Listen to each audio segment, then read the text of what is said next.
Sushupti means it is a dreamless state, but there are dimensions of consciousness that you're aware of. The neurological system in the body, if we have a way of monitoring that, I think the entire art of anesthesia could raise to a different level at a very minimum interference. When you disengage with memory, suddenly there is no past, present and future, so there is no time. Because there is no time, there is no space.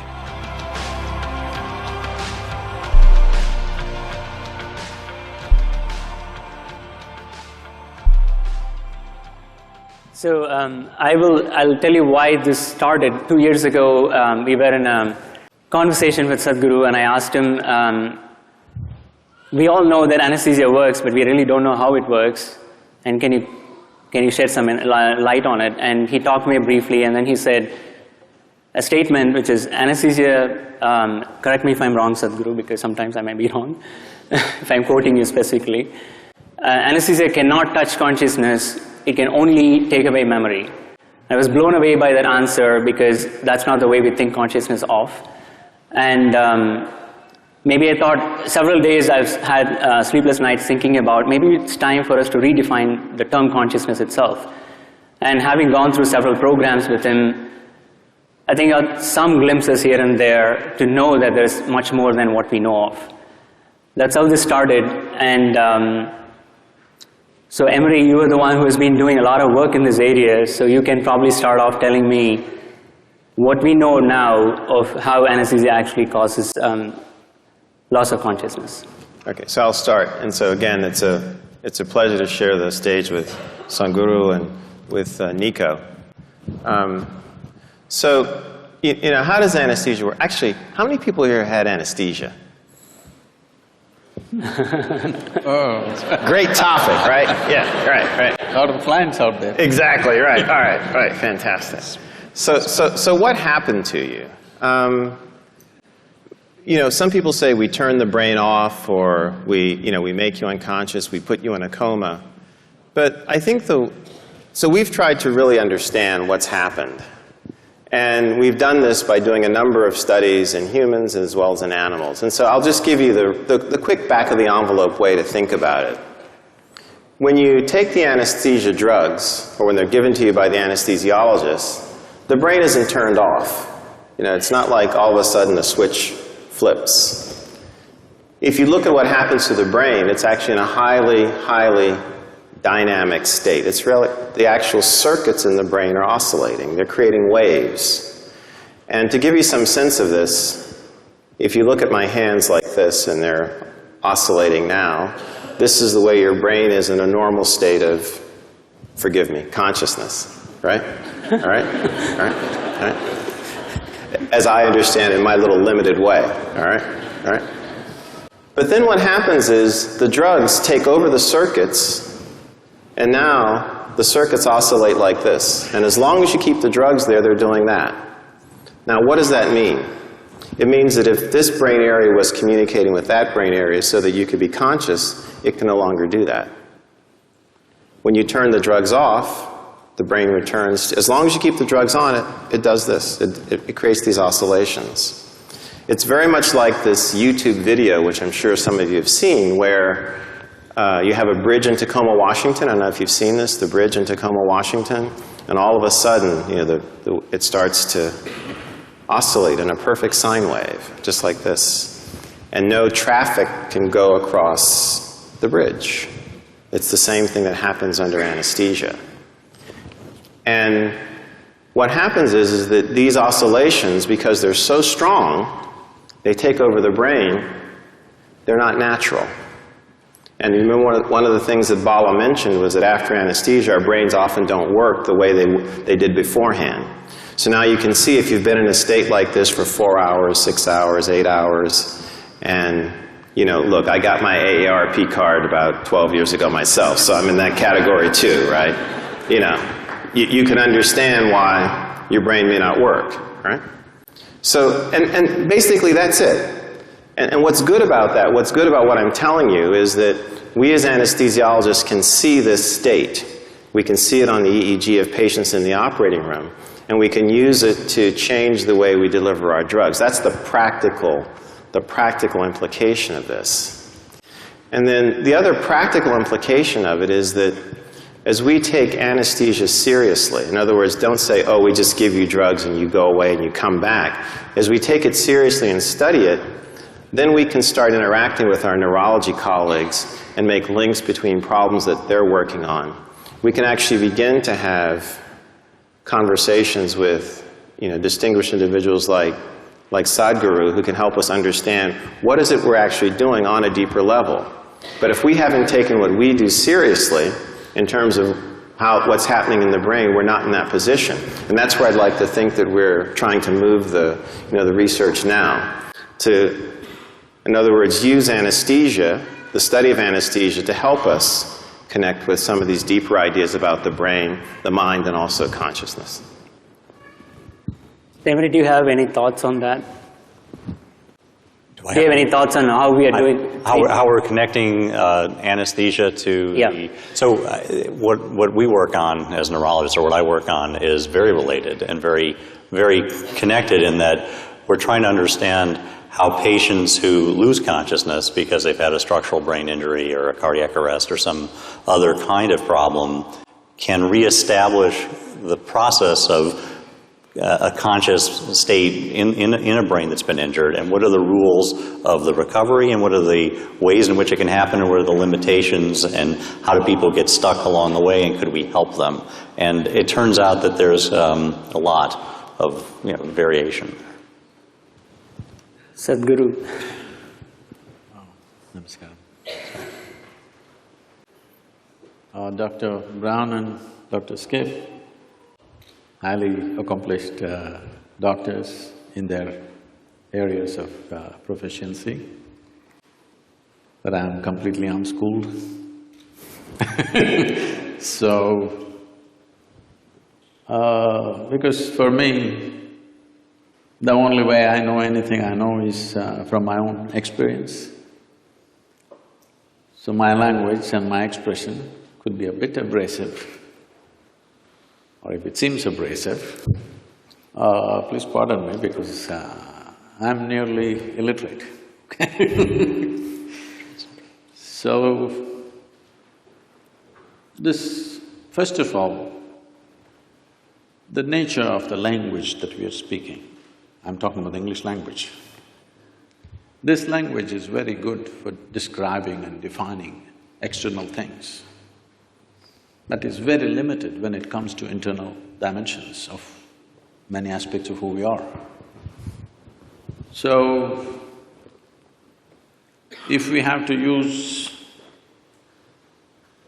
yogic terminology for this, what you're referring to as consciousness is considered as jaagrithi, that means wakefulness. We do not consider wakefulness as consciousness. Wakefulness is the state of the body, wakefulness is the state of the mind, wakefulness is the state of the bioenergies within us, but that's not consciousness.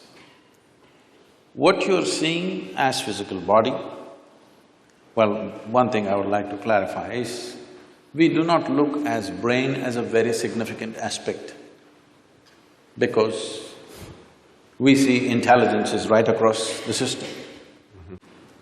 Generally, in most people's understanding, I believe, a combination of memory and intelligence is considered as mind. Am I right on this? If you take this as a definition, it is a fact that every cell in our body carries millions of fold much more memory than the entire brain can carry. Because these cells in the body remember even what happened 1,000,000 years ago. It remembers the skin tone of your forefathers from 1,000,000 years, nothing has changed. It never gets confused. So what you can carry in the brain as conscious memory, what every cell or every DNA is carrying is phenomenally more. And the chemical dimension of what is being conducted in every cell is far more complex than you could ever figure with your entire brain. So both in terms of intelligence and memory, the spread is much more. I think this entire focus on brain has come mainly because somewhere, probably pre-Renaissance time, we broke into this because that region, largely we're talking about Europe, where it was hugely dominated by very dogmatic belief systems.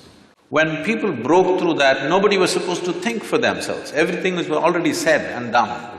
When people broke through that and started thinking for themselves, thinking little freely looked like absolute liberation for those people. And I think that hangover still lasts in our education systems, in our medical sciences, in the very way we are approaching even fundamental sciences. That hangover, that thought is everything, is very profoundly influencing our social structure and our way of exploration. In the yogic sciences, we don't attach any significance to your thought. Whatever you're thinking, it's of no consequence to me. This is why whatever somebody is saying, we don't listen to them. We just feel them. We just feel them. What is their chemistry, what is their… how they are right now. I don't care what they are saying. This is how… maybe it's an evolutionary problem with me, because I've been in jungles by myself and I've seen most creatures judge you just like this. I think they showed a picture of me having a king cobra. I've been very closely involved with all kinds of creatures, particularly cobras and things. Their sense of our chemistry is so keen. You can just go in the wild and just pick up a cobra. As you saw, I'm not holding him by his head, he's not a pet cobra. He's a king cobra. If he bites you, he won't give you more than 20 to 40 minutes before you're done. But I'm just picking him up like this, he will do nothing because he is feeling my chemistry. If I show little agitation, he'll go for me.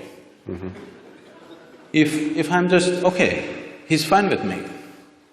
So, we don't attach any significance to thought, because thought is recycling of the data that we have already gathered.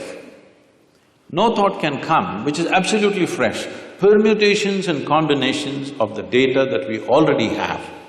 Right now, a lot of people coming up to me very fearfully and saying, Sadhguru, this artificial intelligence is coming, if they come, they will take over the world. I said, if they take over and run the damn thing, you're on a holiday, isn't it? But it is a fact that everything that we can gather as information, analyze and express and use it in many ways, all these things, machines will be doing it better than us in the next 10 to 15 years' time.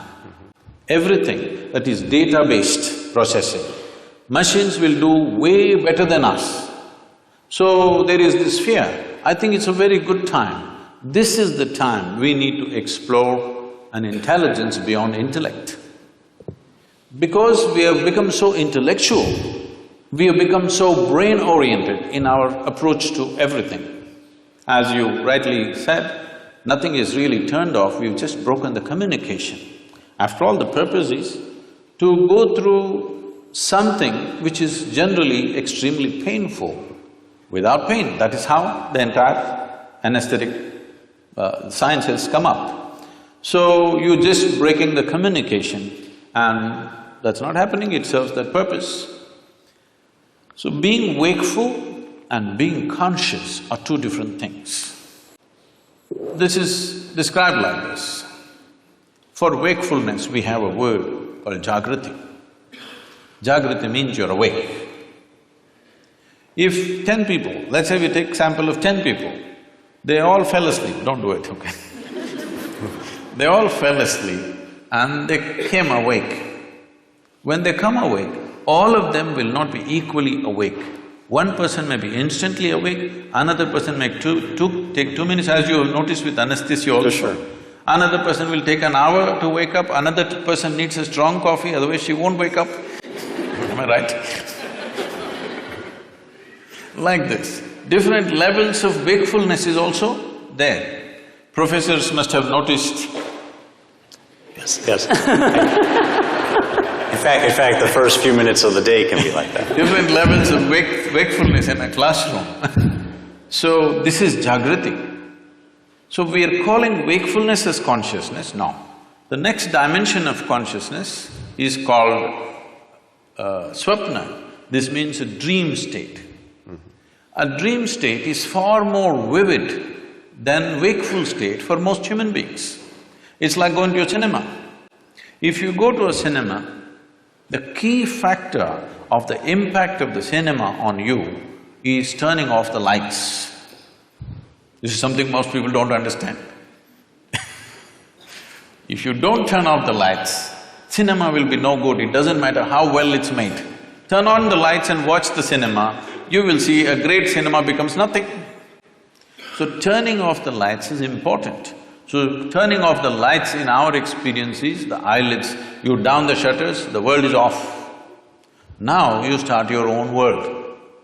So dream state is like a cinema, it's far more impactful. People love their cinema stars more than the people that they've lived with for 25 years. But they have not even seen them, all they saw was play of light and sound. But that is far more impactful simply because lights are off.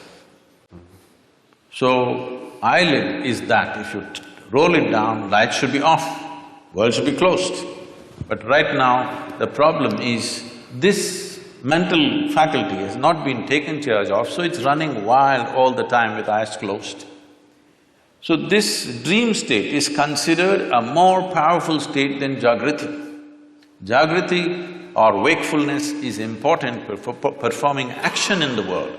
But for human consciousness, in terms of profoundness of experience, dream is always more profound than walking on the street. Yes, most of you have experienced this. The next state is called a susupti.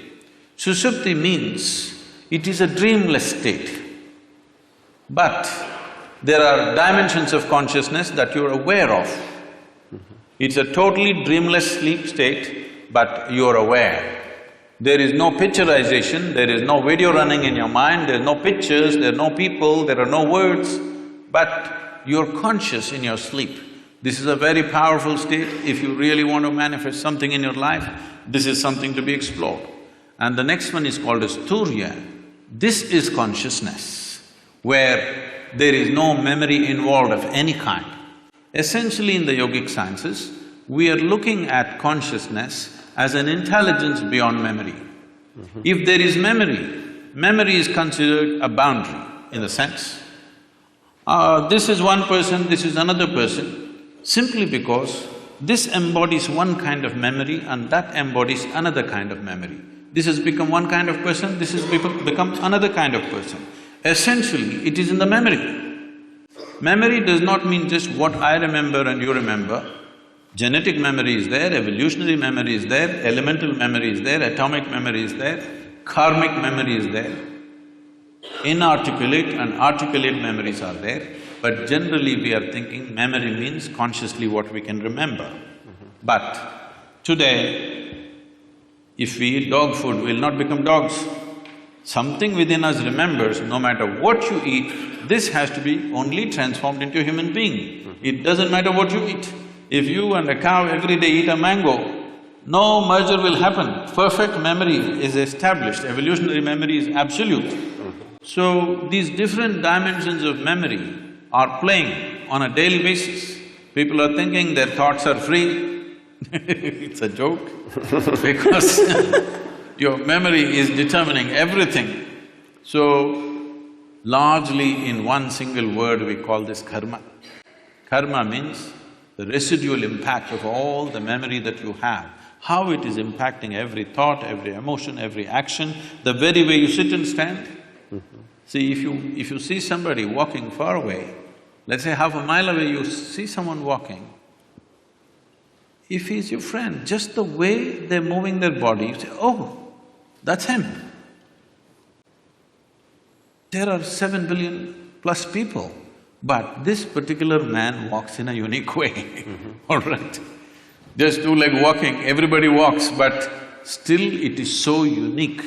So this is what we are referring to as karma, that the residual impact of memory, varieties of memory. We recognize memory as 8 basic forms of memory, which are determining how you are right now. The very way you sit, stand, breathe, understand, perceive life is determined by this memory.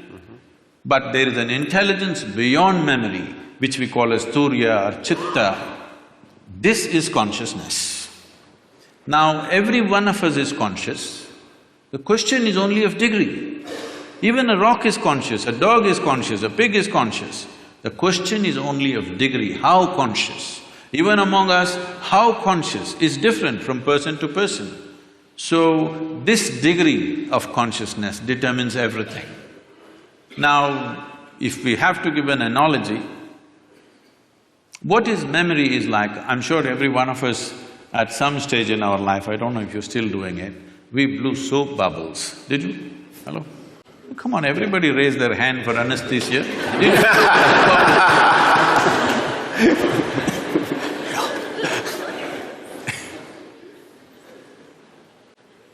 So, when you blow a soap bubble, the soap part of it, which is very little, just a tiny drop, the large part of it is air that it captures. So how big a bubble? When you were children, who can blow the biggest bubble was a big deal. And it's a certain amount of technique. Yes. How you do it. Somebody blew this big bubble, somebody got only this much. So how big a bubble? This bubble is like this. The kind of soap and how it gathers is your memory. It forms it gives it a form. But when the memory bursts, there is no such thing as your air and my air. There is no such thing as your consciousness and my consciousness. There is something called as your body and my body. There is something called as your memory and my memory. There is something called as your intellect and my intellect. But there is nothing called as your consciousness and my consciousness. How much of it did you capture? How big is your bubble will determine the scale of your life. The scale and possibilities of your life are determined by how big a bubble did you blow. Okay.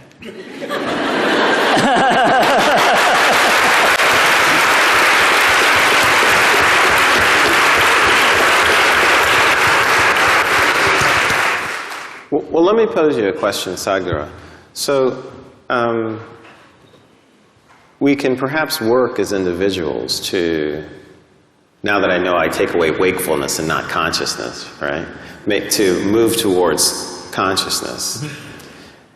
And that's an individual's decision to maybe train in this particular way. So, is there some way that we can harness these insights like you have, harness this understanding, and use it as anesthesiologists to take care of patients?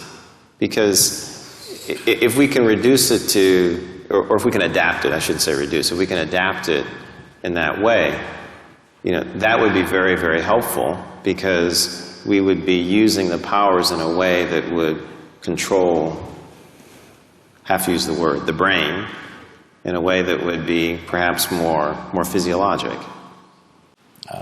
I'm not the expert in the subject, but because you're asking me the question, I'll say something.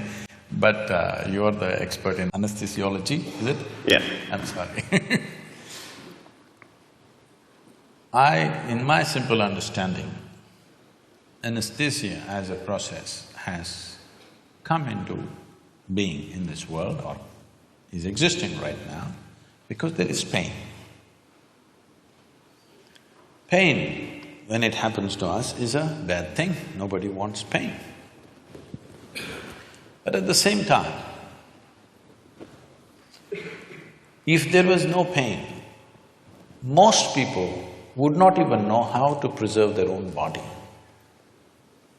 See, wherever there is no pain, in how many ways they've cut it. Suppose there was no pain in your nose, they would have cut it in various shapes. It's part of the fashion. If there's no pain at all, believe me, they would have pulled out intestines and swing it on the street and go. You have any doubt about that? None whatsoever.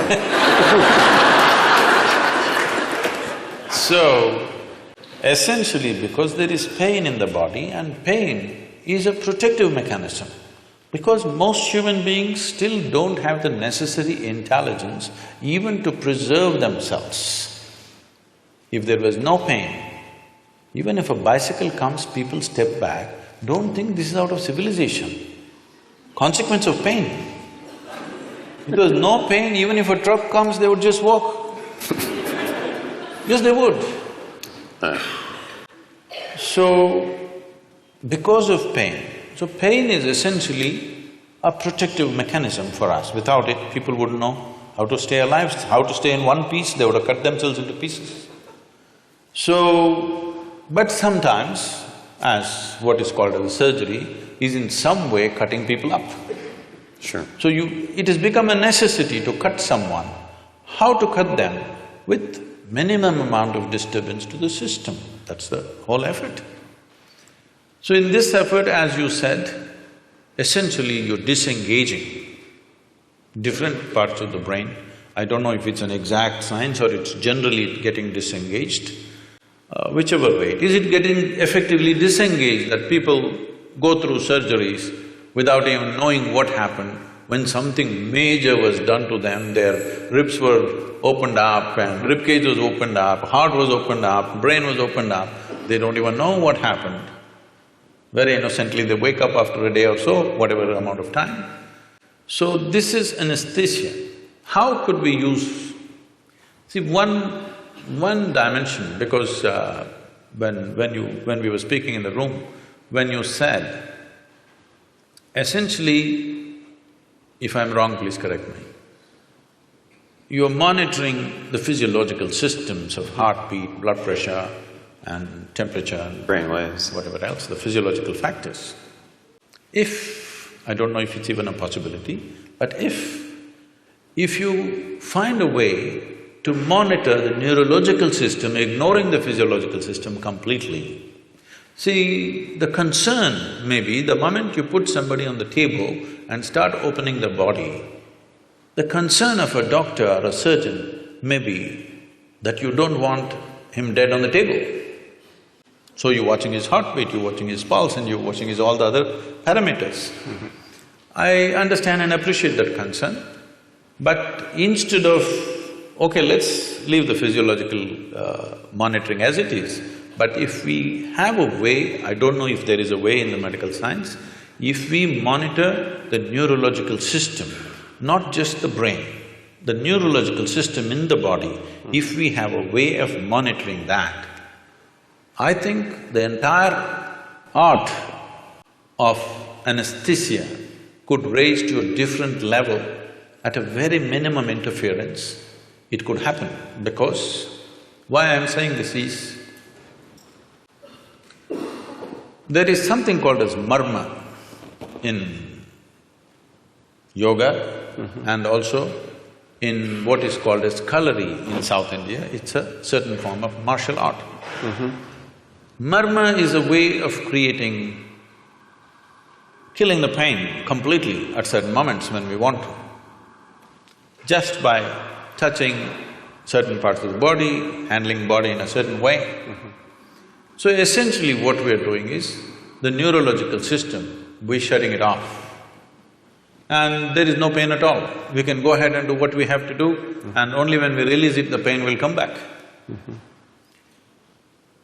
So, using that as a basis, I'm saying, if medical science has a way of monitoring the neurological impulse as it's happening, and if there is some way to introduce anesthetics in whatever form that you use, I don't know all the cocktails that are used, but if it is done properly, probably, I'm just guessing, I'm not an expert on this, probably with 2% or 3% of your medicine, you could still have the same effect on the patient.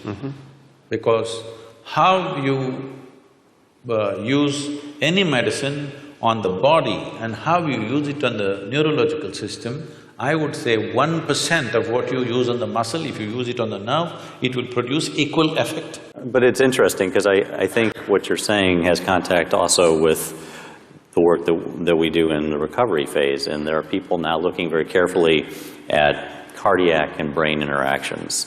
And they do signal some of these changes, and it's suggestive. I mean, that maybe more of the body could be engaged in the way we think and measure, and that makes a lot of sense to me, actually. Can I ask you another question? So I did a little reading about you, and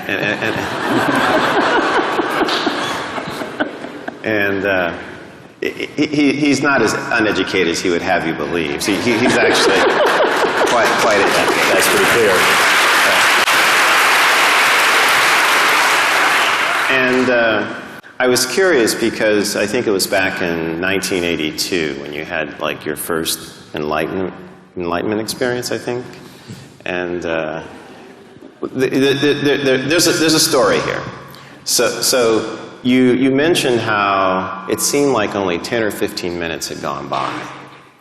But what had happened is that you'd been out in this state for like maybe 4 hours or so when you came to and looked at your watch. The analogy is this is what people under anesthesia report all the time. In other words, they have this sense that no time has passed. You were not around that day.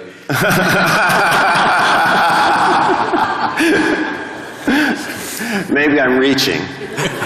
But they report a very similar phenomenon, you know, that it seems like they'll wake up sometimes from anesthesia and they'll go, you know, have you started yet?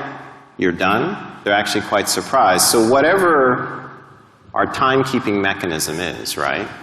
It's different from sleep. It's noticeably different from sleep because often when you sleep, except in some rare instances, you have a sense that, you know, time has passed. You know, you went to sleep, you woke up, you know, you may not be able to judge it exactly. But characteristically, under anesthesia, when people come to, they feel like no time has passed. Any thoughts? Mm-hmm. See, our sense of time, the only way human beings know time is by the cyclical movement of things that are happening. If the earth spins once, we call it a day. If the moon goes around the earth, we call it a month. If the planet goes around the sun, we call it a year. Or if the clock goes around, we call it an hour. Mm-hmm. So only by cyclical movements we know time.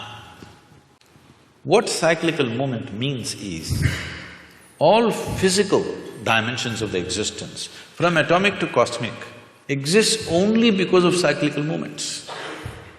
Anything physical in the universe is naturally cyclical. Mm-hmm. So the entire yogic process is just about this, how to transcend the cyclical movement of our existence. Because cyclical movement means we are going in circles. If I tell somebody, you're going in circles, what does it mean? It means you're not getting anywhere. So this is the fundamental ethos, that once you're attached to cyclical moments of life, you're not really getting anywhere, but it feels like you're going somewhere. Today, everybody knows this experience because most of them walk only on the treadmills.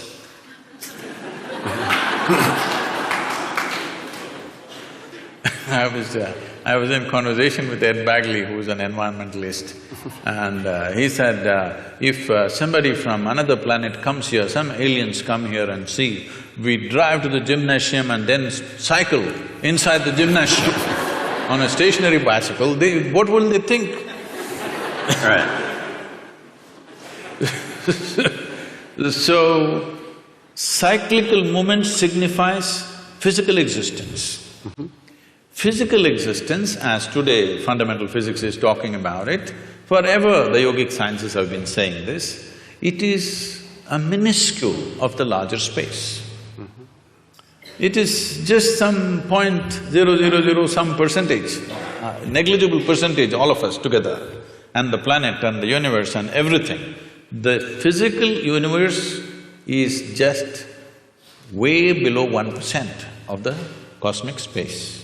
That is true even with the individual atom. Even in the individual atom, the substance is way below 1%. So this minuscule is our engagement.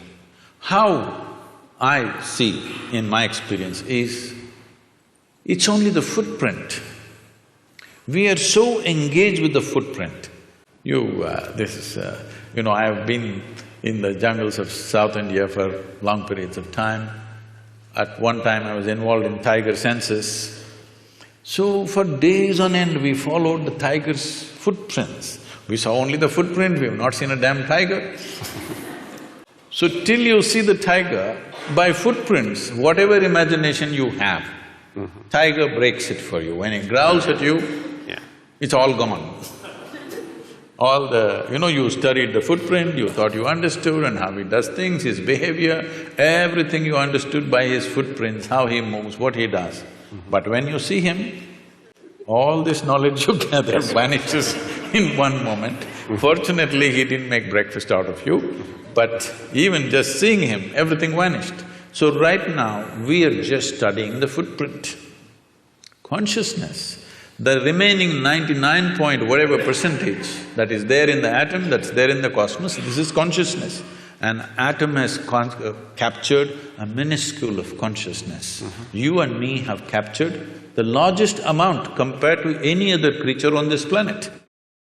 That's why we are at the peak of evolution, that we have captured the largest. But time we know only because of our involvement with cyclical movements. Once there is no cyclical movement, or in some way if you get disengaged with the physicality of your existence. When I say physicality, everything that is physical about you is accumulated over a period of time, isn't it? Sure. It's an accumulation. Now, everything that's mental about you is also accumulated, the content, I'm saying. The framework may be there, but the content is all accumulated. What you accumulate cannot be you, isn't it? It can be yours, but it can never be you. So once there is a little disengagement with the physicality of what you have gathered, suddenly there's no sense of time nor space. What is now is then, what is then is now, what is here is there, what is there is here, everything gets like this. It's very beautifully expressed. The Adi Yogi, the first yogi, over 15,000 years ago, he said this. People, his disciples, squeezing him, asking, what is the nature of this existence? Where does the cosmos begin? Where does it end? He laughs at them and says, I can pack your cosmos into a mustard seed. Wow. So just make sure we understand. If I understand, the experience that you had that Emery's asking about, and perhaps the experience that might not be passed through in memory and language of the patient in anesthesia from this point of view, would be one in which it's outside of time, maybe interior, as it said in the video, but space has sort of a time-like aspect where present and future are in the same distance. Is that kind of a restatement in any way? This could seem contradictory to what is generally believed in fundamental physics. Modern physics is looking at space and time. The yogic sciences look at only time. There's only time, there is no space. Because there is time, there's a consequence of space. Okay. If there was no time, there would be no space. So time is the basic, not space. Space is an illusion that's been created because we are engaged with our physical natures. So if you disengage with your physical nature, suddenly there is no time, so there is no space. So suddenly what is here is there, what is there is here. People think something miraculous has happened, nothing miraculous happened. It is just that you kept your accumulations aside for a moment, that's all. What you accumulated and who you are sat separately.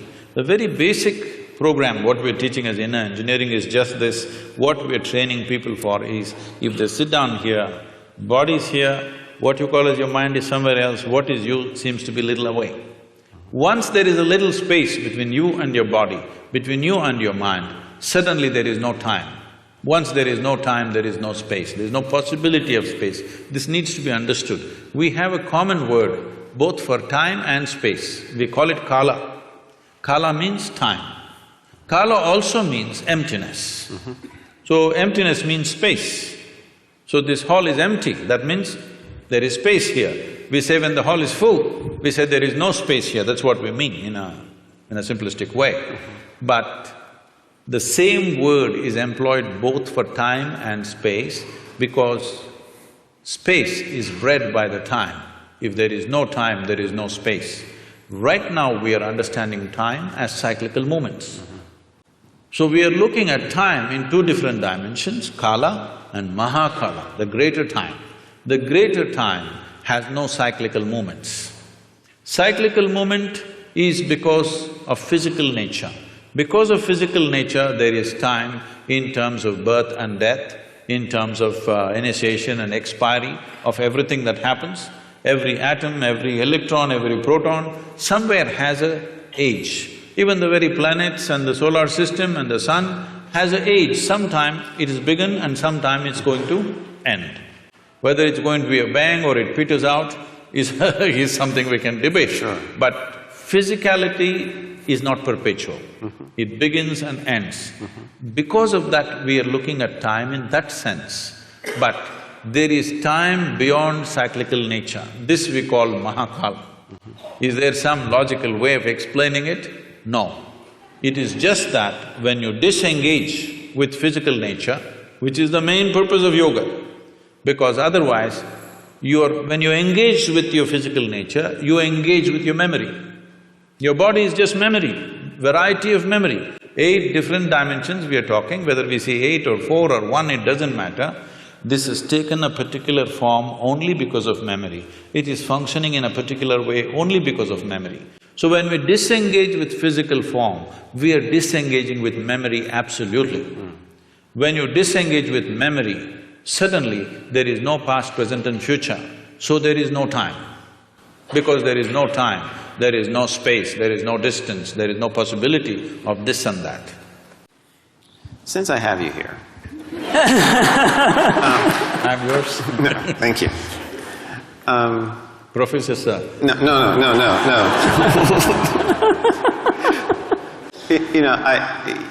The world has a lot of problems, right?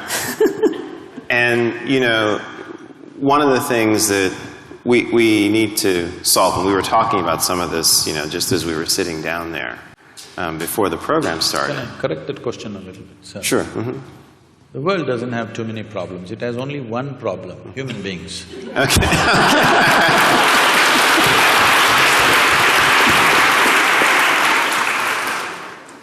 So if we could focus on that one issue. All right. What do we do? How do we use, the insights, the understanding, the enlightenment that you have to go after some of these issues? Because they're very real and they threaten us. See, by every definition that we have made, we have defined ourselves as the most intelligent creatures on the planet. These are all our definitions. I don't know if the insects agree with us. But by our own definitions, we are the most intelligent of the species. So our understanding is right now, whoever dominates must be most intelligent. So for which we are paying a lot of price. Whoever is right now in domination, he is the most intelligent. If you go by that, we are the most intelligent. Maybe we are the most intellectual, yes, of all the creatures. But we are not the most intelligent because we don't even know what to eat after these millions of years. Hello? Even now research is going on, what is the best thing to eat? If you put something in front of your dog, one sniff, he knows whether to eat or not to eat.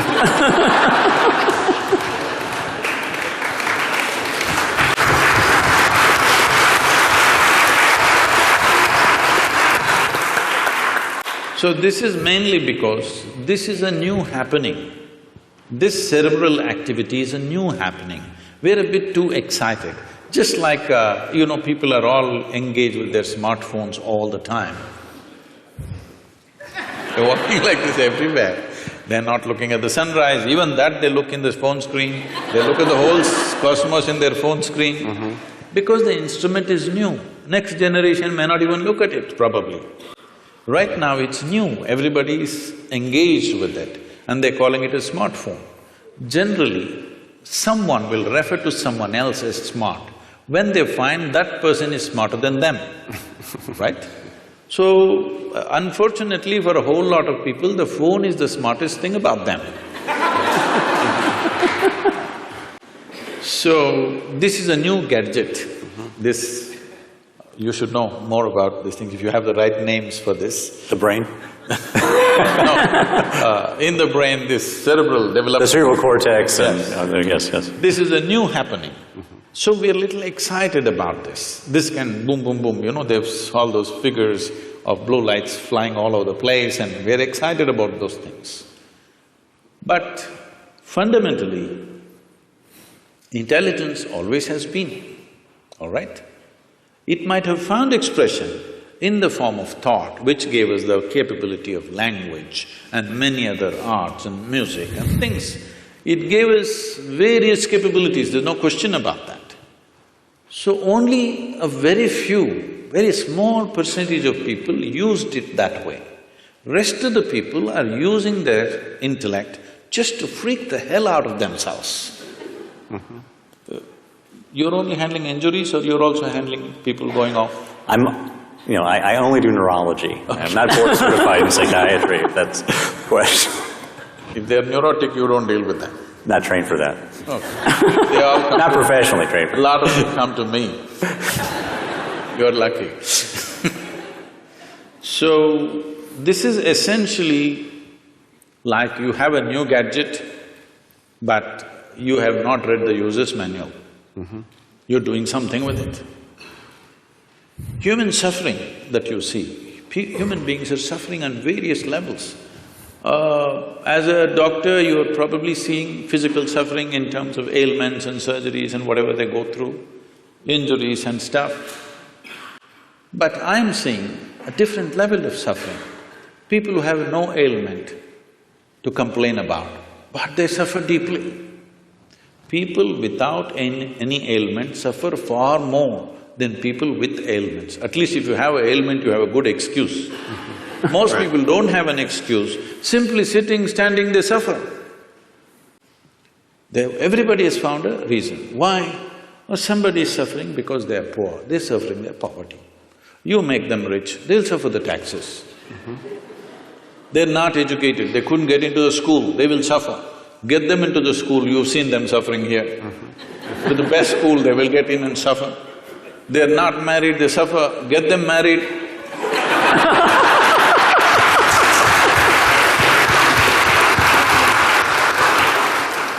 So they're not suffering their life, this is something that needs to be understood.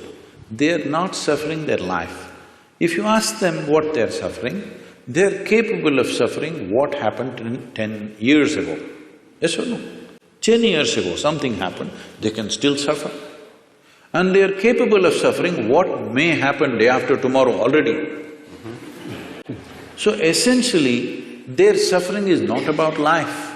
They are suffering two fantastic faculties that only human beings have. No other creature has such a vivid sense of memory as we have. No other creature has the kind of fantastic sense of imagination that we have. They're suffering their memory and their imagination, they're not suffering their life, isn't it? They're only suffering their memory and their imagination. If you take away a part of their brain, you definitely know which part it is. If you take out some part of their brain, whatever that part, they will all sit very peacefully, maybe even happy, I don't know. Because I find, I just met a lady a few months ago. I was in Mysore, my hometown. I just went to visit someone and I was just entering a building, a very small built old lady, maybe she's over 75. She came smiling at me so sweetly and just asked me, "How are you?" I said, "Ma'am, I'm well. How are you?" And then I went up, I never forget faces, but this is not a face that I know. Then I went up and after half an hour I came down, again she came to me with a very sweet smile and she said, "How are you?" I thought, okay, and then I said, "Okay, I'm doing well, how are you doing?" Then somebody came and said, poor lady, she's just lost her memory. But I said, it seems to have done wonders to her. She's just so exuberant and joyful. So, a whole lot of people, when they lose their faculties, they become better. This is the unfortunate nature of our existence, that our capabilities have become our problems. If our incapability is our problem, that is understandable. But when our capabilities become our problem, we are heading for a disaster. Yes or no? This is a tremendous capability. This cerebral development is a tremendous capability, but now that is what we are suffering. Our fantastic sense of memory and imagination, we are suffering this. And no wonder so many people are losing their memory, because many times in their lives, consciously, unconsciously, they're wishing they could forget something. And they will forget one day. When they forget, suddenly it becomes an ailment. But they were always wishing for it. Every day, a whole lot of human beings are continuously wishing and praying, I wish I can forget this. But when they forget it, then they become a case. So, this dimension of what we are looking at is not about forgetting, it is not about reducing your thing. See, every day people are taking their own anesthesia. They call it whiskey, they call it wine, they call it their own thing. They kind of, just dull your memory, dull your imagination, simply sit there. It feels peaceful. Next day morning again, everything is back anyway, unless you have a hangover. But people have found their own ways of anesthesia. For sure. And people are using many things, of course, more advanced developments have happened in that level of anesthesia also in recent times. Right. So, essentially, whether you pray, I want to forget all these things and live happily, or you drank a glass of wine, or you doped yourself, or you're on LSD, or you put them on anesthesia, essentially they're all moving in the same direction. You're doing it for a specific purpose for a limited period of time, but they're trying to do it to their life. And one day, when they lose their memory, in a way, unfortunately, they've succeeded their intent. This is the misfortune. Because people are driving themselves towards that. People are trying to think, today in the world, people think there is something called as sanity and insanity. There's no real line there. It's a line that you manage by yourself, with your own discipline and your own perception. Is there really a line called sanity and insanity? Tell me. Is there? See now, it's like this. What you think is normal, somebody else thinks is crazy. Is it not happening all the time? Older generation thinks younger generation is crazy. Younger generation thinks old people had for sure lost their marbles. Everybody is making these judgments. One culture thinks another culture is crazy. So, it is just a line that we artificially create and manage, because we know if we cross that, we will not be able to control ourselves. Even when people get angry, the term that they use is yours always, I'm getting mad, so they know it. So, they know that they've crossed their line. The line is not same for everybody.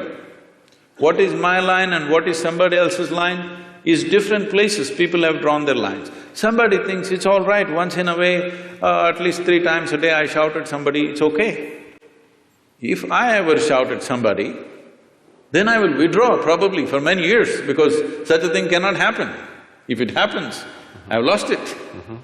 So what is your line, where is your line, is something that you have drawn. There is no existential line that this is sanity, this is insanity. There is no such thing.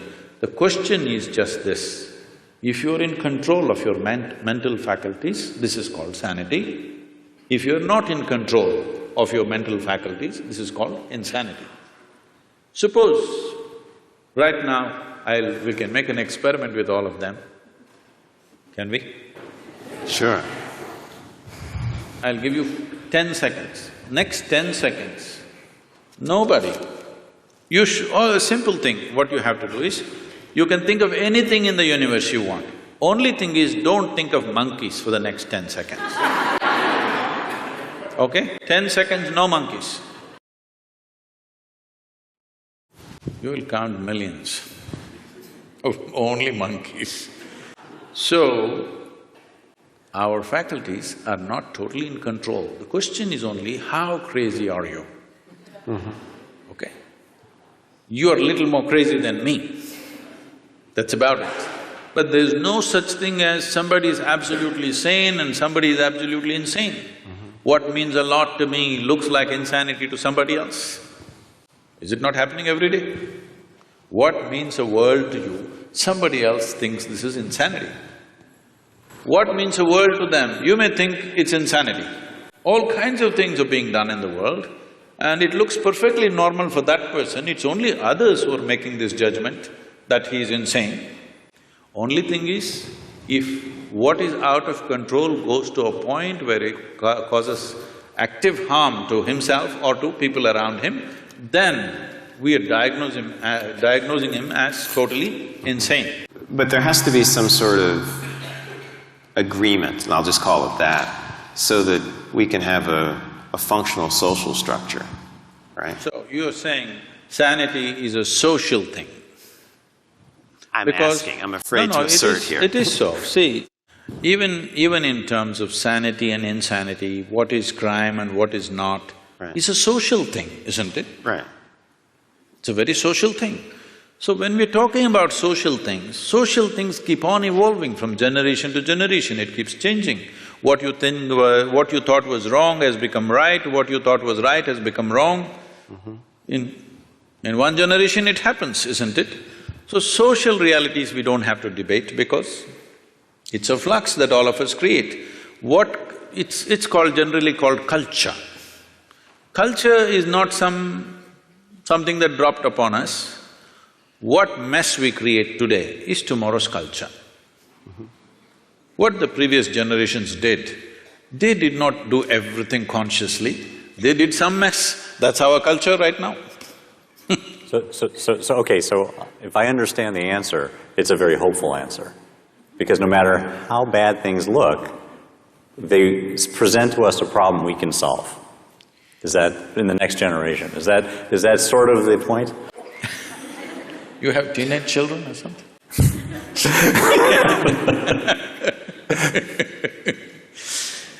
I'm not trying to define that. All I'm saying is do what you want, you cannot define this because as you said, it's a social process. Social process, today we are democratic countries, so it's decided by the majority as to what is right. What majority decides may not always be a perfect solution, but we have agreed that if the majority says this, we do that, right or wrong. Works or doesn't work, we do just that when the majority says that, at least with certain aspects of life. With certain other aspects, we have retained the authority in some kind of experts. Let's say in anesthesiology, if you say something, maybe that's the right thing.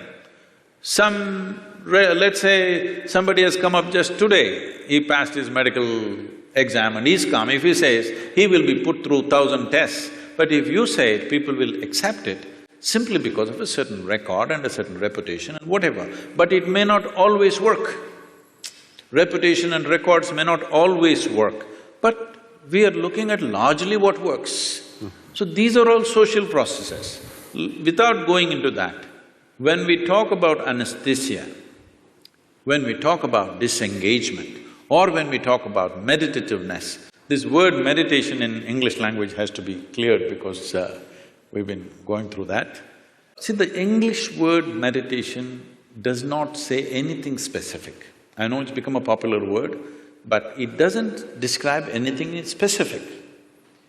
If someone sits with their eyes closed, in English language we say they're meditating. See, with eyes closed, there are many things to do. You can do japa, tapa, dharana, dhyana, samadhi, shunya, samyama. There are many things. Or you might have just mastered the art of sleeping in vertical postures. No, It happens in the universities, in spiritual programs, in people learn to sleep with their spine erect. So, meditation doesn't say anything specific. Somebody is focusing on something and they think they're meditating, somebody is uttering a mantra and they think they're meditating, somebody is thinking about something and they're saying they're meditating about something. Essentially, if we translate meditation as dhyana, which is what generally, at least in India, what people believe, when we say the word meditation, people expect that you are speaking about what is called as dhyan or dhyana or dhyanam, depending upon how far south you are. If you're up in the north, it is dhyan. If you come down, it becomes dhyana. If you come to Tamil Nadu, everything becomes dhyanam. So the same word went to China and became Chan, and somewhere else it became Zen. The same word. We're expecting when you say meditation, you're talking about dhyana. If that is so, what dhyana means is, if you sit here, there is a clear space between what is you and what is not you. In the sense, what is you and what you accumulated. Body you accumulated, content of the mind you accumulated. If there is a little separation between these two, if you can maintain that awareness, now we say you're in dhyana. So this is meditativeness. This is not something that you can ever do. If you create the right conditions, this will happen as a consequence. It is like flowers in a plant. If you go sit in your garden and do flower meditation, flowers are not going to come. If you want flowers, you need to handle the soil, manure, water, sunlight. If you do these right things, flowers will happen. Well, the soil doesn't look like a flower, manure doesn't smell like a flower, water or sunlight doesn't feel like a flower, but only if you do those things right, this will happen. If you're… right now, this whole thing has become convoluted because we have become such a goal-oriented society. That means we are interested in the consequence, we are not interested in the process.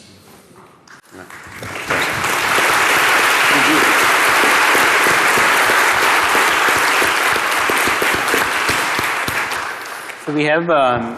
we'll move on to the question answers for the audience and also the researchers here. We began this conversation with a discussion of levels of consciousness of… maybe I'm taking us down to a lower level that befits my character. But I'm wondering, one of the things Dr. Schiff you asked is, as people are recovering from certain kinds of processes, maybe they're entering different states of consciousness that science has not yet, learned about.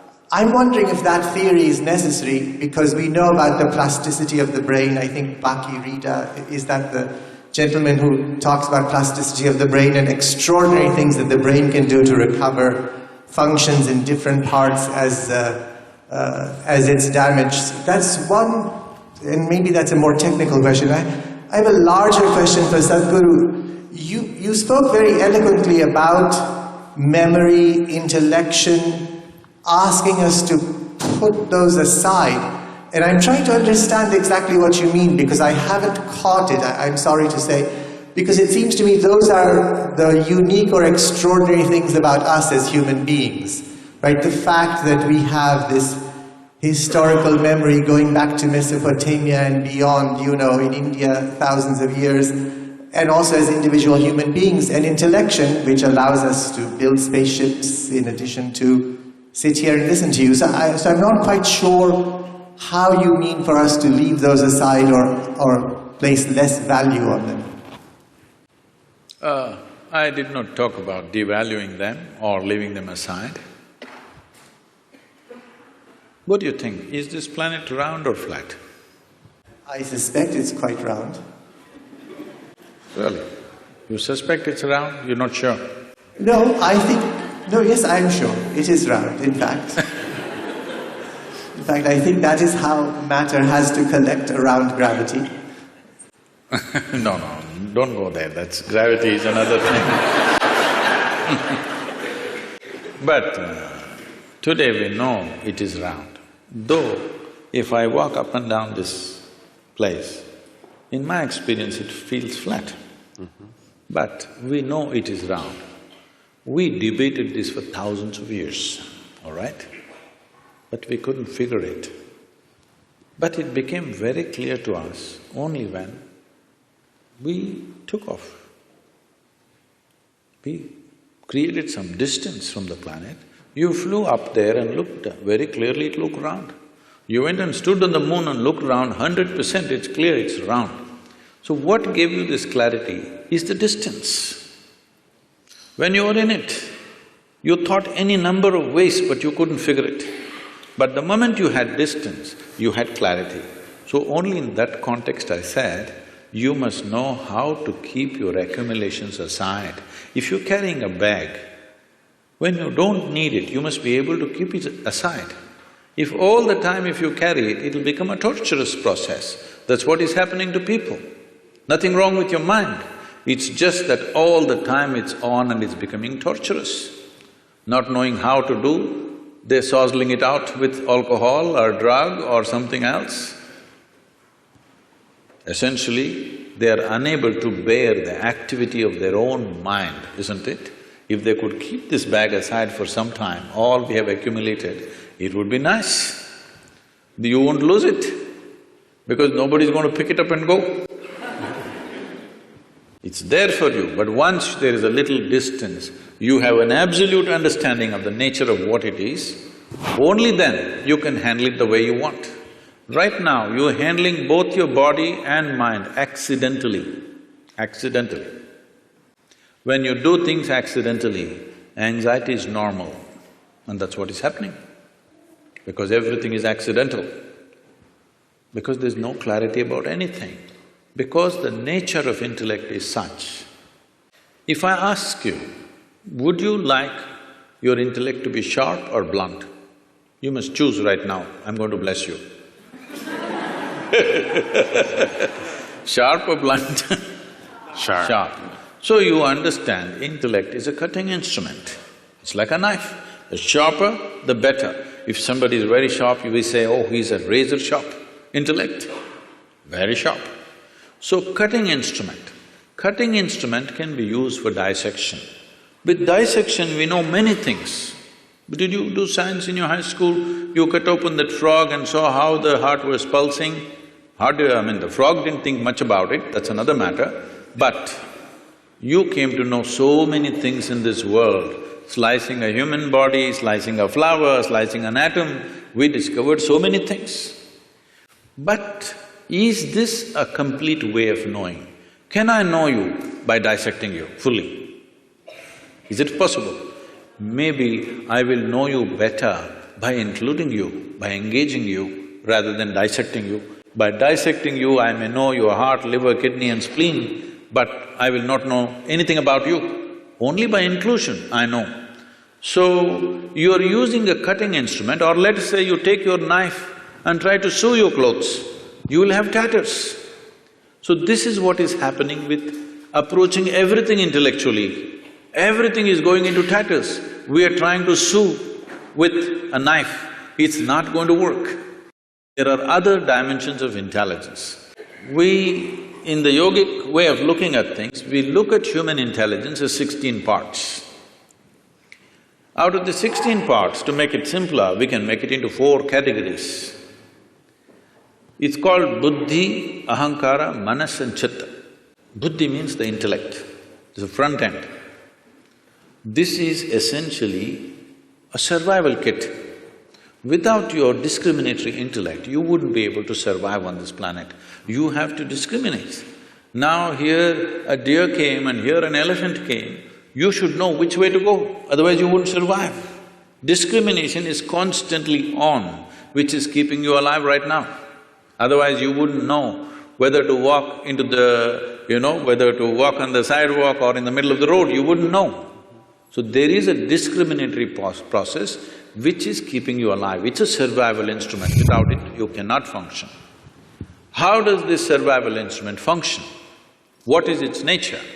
We will not go too much into that because they're timekeepers. But it is something that everybody knows. The next dimension is called ahankara. Ahankara means identity. What kind of identity you fix That is how your intellect will work. Right now you sit here and say, I'm an American. This thinks and acts like an American all the time. Or I say, I'm an Indian. It thinks and acts like an Indian. In India, there's a classic thing happening in our own generation. It was all one nation. Somebody drew a line and said, this is India, this is Pakistan. Suddenly, some line that somebody drew and nobody knows where exactly the damn line is, still the dispute is going on. All right? But suddenly, if you're on this side, you have one kind of emotion and thought, if you're on that side, you have a completely different emotion and thought. Just a piece of cloth, I mean a flag, if you look at it, tears will come to you. People are willing to live for it and die for it, all right? So that is how it is, identity. The moment you identify with something, your intellect serves that identity, always. If you say, I'm a man, it always functions as a man. If you say, I'm a woman, it functions that way. If I say I'm this or that or whatever, race, religion, nationality, anything, the moment you identify with something, your intellect is striving only to protect that identity and support that. That's how your intellect is functioning. In modern societies, we've done nothing about this. People are getting identified with football clubs. They're nations by themselves. Yes? Oh, yeah. Football club is a nation by itself. People are willing to fight for it and die for it.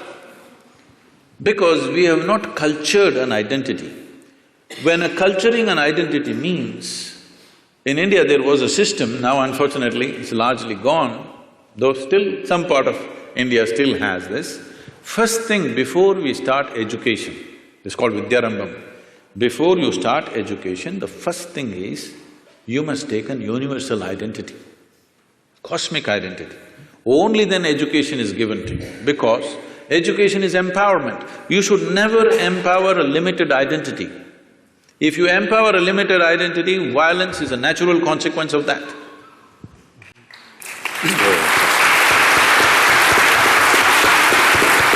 So, just tell me, what is it that we are fighting for on this planet? My identity versus your identity. It may be race, it may be religion, it may be nationality, it may be region. Essentially, my identity fights with your identity because I'm identified with this, you're identified with that. So, before you empower a human being with education and knowledge, first thing is you must fix a cosmic identity for that person. This used to be called as Aham Brahmasmi. First thing is a child must say, my identity is cosmic. I belong to the cosmos, not to these parents who are sitting with me right now. I love them, they have nurtured me, but my identity is cosmic. The child has to utter this. Only then, first alphabet is taught to him, because it was education as seen as an empowerment. Just tell me, today in the world, are uneducated, illiterate people causing more damage or educated people on the planet causing more damage to the entire planet?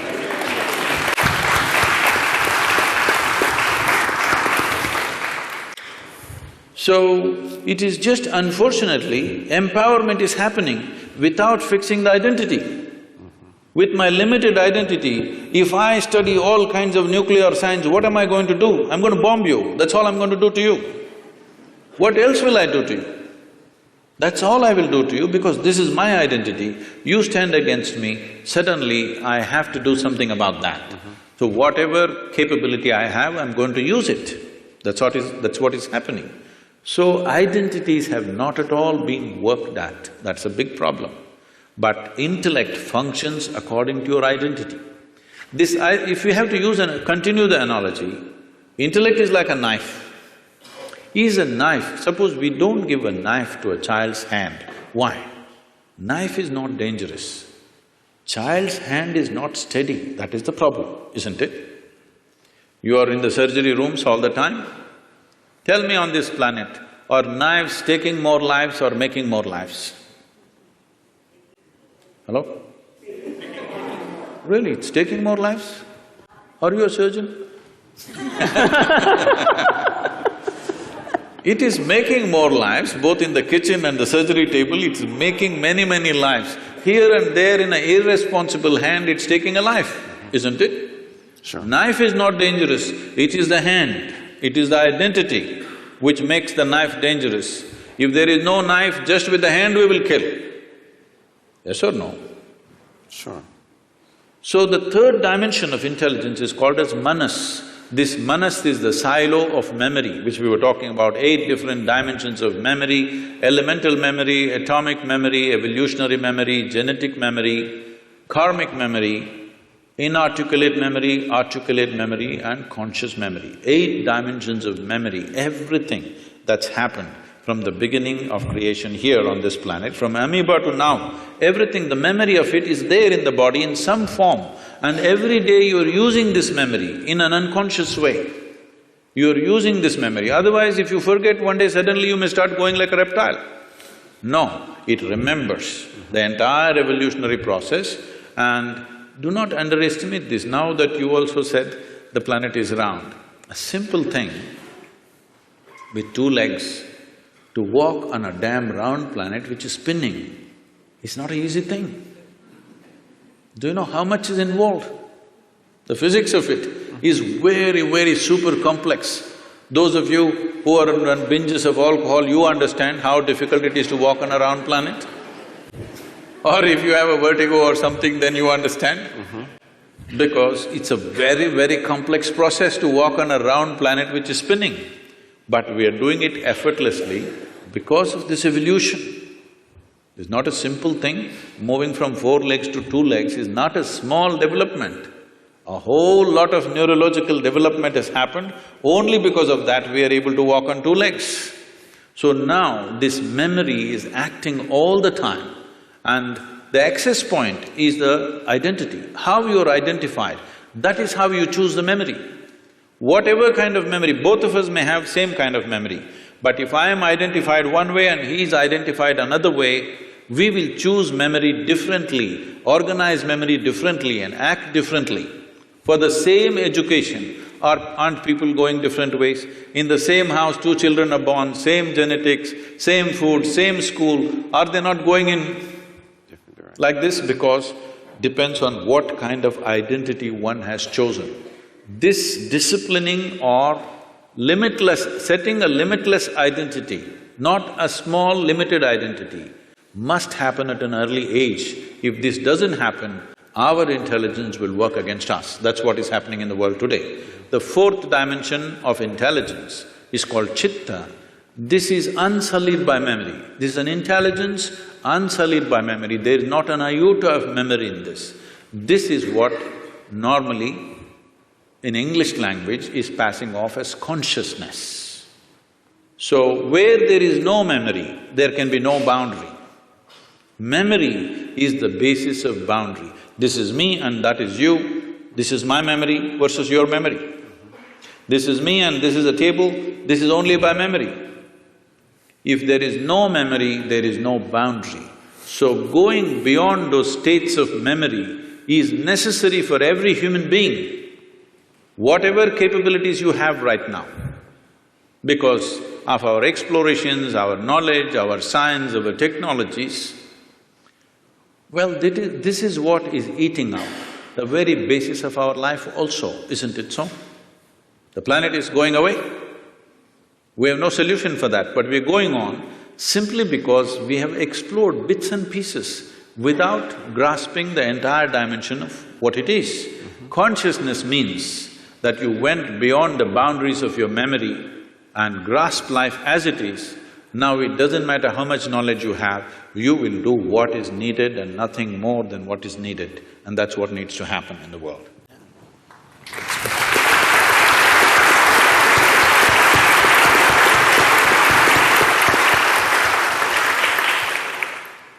So I want to hear about your thoughts on near life-death experience. A lot of people have in surgery said that, middle of the surgery they could come out and see what's happening, see the conversation, what the doctor is doing. So just a thought, do people really die at the time, or they reach some moksha or heaven, come back? Near death? You mean near death? Yes, you near said death. Near life, so I was wondering what… So when I saw you, I saw near-death experience. Okay. There's near-death experiences where, let's say, someone is about to die very often. We've read these accounts, like like Dr. Sanjay Gupta's book talks Yeah. about these, like cheating death, Yeah. in which case they then have these experiences where they may see lights or what have you. So I just want to distinguish that, Yes. because they're two different Yeah, cases. that's what I want to know. Okay, all right. Anyway, when we say death, the definition of death on one level is you lost your body. That's what death is. So, I mean, let's not go into other areas, they'll get you into very fuzzy places. About near-death experience, it's… what is being referred to as meditation? We have a certain type of meditation called shunya. That means shunya literally translates as emptiness. That's not the right translation, but there's no appropriate word in English. So it's emptiness or nothingness. So if you settle down into shunya meditation, it's not near death, it's actually death, but conscious death. Suppose you're riding a bicycle, you are a new rider with little balance, so you will go like this. Some other kid is riding, he'll leave his hands free and whistle and look here, look there and ride and do all kinds of things, stand up on the handlebar and turn around, jump, all this. Why? It's a certain mastery, certain balance and mastery. Now, you can jump off the cycle and again jump back and do all these things. Similarly with your body, if you have a certain amount of mastery, you can jump off and jump back quite effortlessly. Now it is happening accidentally because of some medication, or for many people during 60s, 70s, the LSD time, there were a whole lot of people talking about this thing, sir, it's your time. It was your time. Oh, okay. Metaphorically. So, a whole lot of people talking about this, and it really happened to them. It's not that they were imagining things, it actually happened to many of them. But it was also because it was hallucinatory. Nobody knows whether it's this or that. There's no way to for sure say it actually happened to them or not. But I've met many people of those times who genuinely experienced things with which their lives got transformed in many different ways. In a crazy way, but suddenly everything about them changed simply because somewhere they perceived this… you can yo-yo this body a little bit if you wish, it's not a permanent thing. Just that little awareness changed the way they perceive life and they behave and they do things in their life. So this near-death, I'm not really looked at any of the thing, but some people have told me, some popular books, they were saying they see angels and there's a tunnel going. See, one thing is, you must understand, when somebody is going on the surgery table, the doctors may be confident, the patient always fears that he may die. Hello? Doctors may be confident, they know the case, they know what they're doing. 99% of the time, they're confident what they're doing. But the patient, once he closes his eyes and hands over his life to somebody, he always fears what will happen. So every small thing he thinks is death. It happens to people. If you put a gun to somebody's head and just shoot and miss them or it's a blank, they almost died. Near-death experience, they'll blank out for some time and then they come back. They really think they went away and they came back. And they saw the scene also from the top, because that's because of the Hollywood. So, human mind is capable of creating many dimensions of experiences. It need not be construed as death, it's life. First of all, anyway, I'm coming out with a book on death, an inside story. I'm doing this for 6.5 years, it's not complete yet. Okay. Hope in the next year or so I will come out with this. Why I'm saying this is, in reality, there is no such thing as death. It's life, life and life alone, moving from one dimension to another dimension to another. So if I lose one dimension, it looks like that is dead. Right now, it is a medical fact that they say approximately every fortnight, you're losing 7 kilograms of your existing body and something new has come in 1 fortnight. Whatever your weight, you must just calculate in how many fortnights you're completely lost. Everything that you have in your body is being lost continuously and something else is coming in. But you don't experience as that every meal and every day you empty your bowels, you must experience it as near death. But that doesn't happen to you. But this happens to you because there is some disengagement in your experience, first particularly because of anesthetic impact. The disengagement with various faculties that you're normally used to suddenly makes you feel you're dead. Nobody died. It's a completely wrong perception. Yes, every moment of your life, if you are willing, if you are not entangled with situations and your own thoughts and emotions, there are many things you can perceive right here. Right here, sitting here, you can look at your life from there, okay? This is not near death, this is life. But because, as I said, loss of faculties works out well for a lot of people, unfortunately. It's not a good thing. This happened. A man met a close friend of his that he knew very well when they were in the university together, after 25 years break.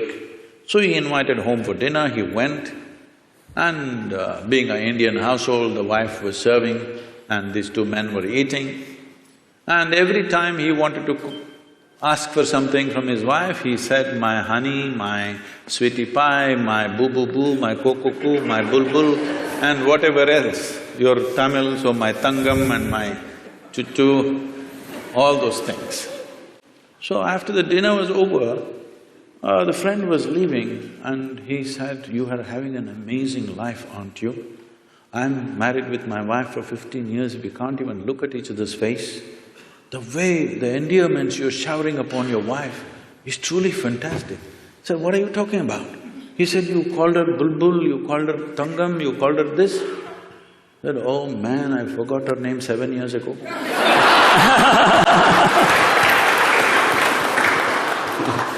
Loss of faculties, unfortunately, work very well for a lot of people because they're suffering their faculties.